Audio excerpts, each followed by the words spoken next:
Supreme court نے بانی P T I کے بلے کے نشان کے عدالتی فیصلے پر تنقید پر برٹش ہائی کمشنر کو جواب دے دیا۔ سپریم کورٹ آف پاکستان نے برطانوی ہائی کمیشن کو خط لکھ دیا۔ خط رجسٹرار سپریم کورٹ نے چیف جسٹس پاکستان قاضی فائد عیسیٰ کے حکم پر لکھا۔ برطانوی ہائی کمشنر نے جہانگیر ترین کو جمہوریت اور کھلے معاشرے کی بات کرنے کا کہا۔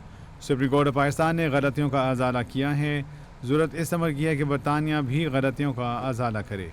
خط میں 1953 میں امریکی ایرانی ان کا کہنا تھا کہ خط میں 1953 میں ایرانی حکومت کا تختہ الٹنے، اعلامیہ کے ذریعے اسرائیلی ریاست قیام کا تذکرہ کیا گیا۔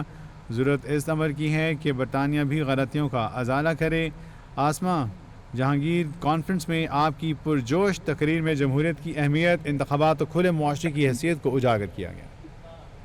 تفصیلات سے آگاہ کریں نمائندہ کیپٹل ٹی وی نثار عابد۔ جی نثار، اپڈیٹ کیجیے۔ جی بالکل، سپریم کورٹ نے تحریک انصاف کے بلے کا نشان کے عدالتی فیصلے پر جو ہے وہ تنقید پر برٹش ہائی کمیشن جین میڈٹ کو جواب جو ہے وہ دے دیا ہے۔ سپریم کورٹ آف پاکستان نے برطانوی ہائی کمیشن کو خط لکھ دیا ہے۔ خط رجسٹرار سپریم کورٹ نے چیف جسٹس پاکستان قاضی فائز عیسیٰ کے حکم پر لکھا ہے۔ خط میں کہا گیا کہ برطانوی ہائی کمشنر نے آسما جہانگیر کانفرنس میں جمہوریت اور کھلے معاشرے کی بات کی ہے۔ رجسٹرار سپریم کورٹ کا کہنا ہے سپریم کورٹ آف پاکستان نے غلطیوں کا ازالہ کیا ہے۔ رجسٹرار آفس کا یہ مزید کہنا ہے کہ ضرورت اس امر کی ہے برطانیہ بھی غلطیوں کا ازالہ کرے۔ اسی طرح جو ہے خط میں 1953 پر ایرانی حکومت کے تختہ الٹنے اور بالفور اعلامیہ کے ذریعے جو ہے اسرائیلی ریاست کے قیام کا تذکرہ بھی کیا گیا ہے۔ سپریم کورٹ رجسٹرار نے خط میں کہا ہے کہ جو ہے پاکستان میں برطانیہ کے ہائی کمیشن کے نام جو ہے وہ خط بھجوایا ہے۔ آسما جہانگیر جو ہے کانفرنس میں آپ کو پرجوش تقریر میں جمہوریت کی اہمیت، انتخابات اور کھلے معاشرے کی اہمیت کو اجاگر کیا گیا ہے۔ رجسٹرار سپریم کورٹ کا کہنا ہے کہ جو ہے وہ برطانوی پاکستان میں قومی اور صوبائی اسمبلیوں کی مدت پوری ہونے کے 90 دن کے اندر انتخابات کرانا ضروری تھا۔ انتخابات اس لیے بر وقت نہیں ہو سکے کیونکہ صدر اور الیکشن کمیشن متفق نہیں تھے۔ انتخابات کی تاریخ کا اعلان کرنے کا اختیار کس کے پاس ہے؟ خط میں کہا گیا کہ سپریم کورٹ نے یہ معاملہ صرف 12 دنوں میں حل کیا۔ خط میں مزید کہا گیا ہے کہ 8 فروری 2024 کو پورے پاکستان میں عام انتخابات ہوئے۔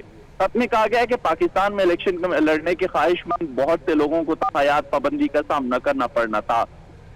خط میں کہا گیا ہے کہ کیونکہ سپریم کورٹ کی طرف سے انہیں ایمانداری اور قابل اعتبار صادق اور امین نہیں سمجھا جاتا تھا۔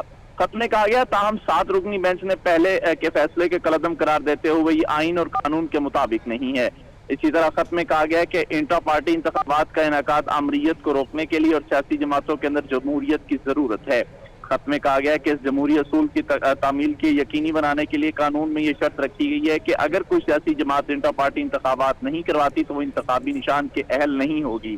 خط میں کہا گیا کہ ایک سیاسی جماعت جس نے خود اس قانون میں ووٹ دیا تھا نے لازمی انٹرا پارٹی انتخابات نہیں کرائے۔ خط میں کہا گیا سپریم کورٹ نے اس بات کا اعادہ کیا تھا کہ قانون نے اس فیصلے کے حوالے سے آپ کی تنقید بلا جواز تھی۔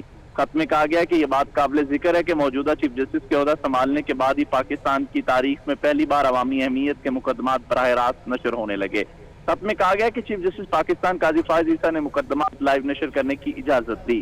خط میں یہ بھی کہا گیا کہ پاکستانی عوام سپریم کورٹ کی کارروائی کو مکمل طور پر دیکھ سکتی ہے تاکہ عوام کو بھی مقدمات کی شفافیت اور فیصلوں بارے علم ہو۔ اسی طرح جو ہے وہ کہا گیا کہ انتخابات اور پارٹی کے نشانات میں فیصلہ بھی براہ راست کیا گیا ہے۔ جی بہت شکریہ نثار عابد اپڈیٹس کے لیے۔ برائے مہربانی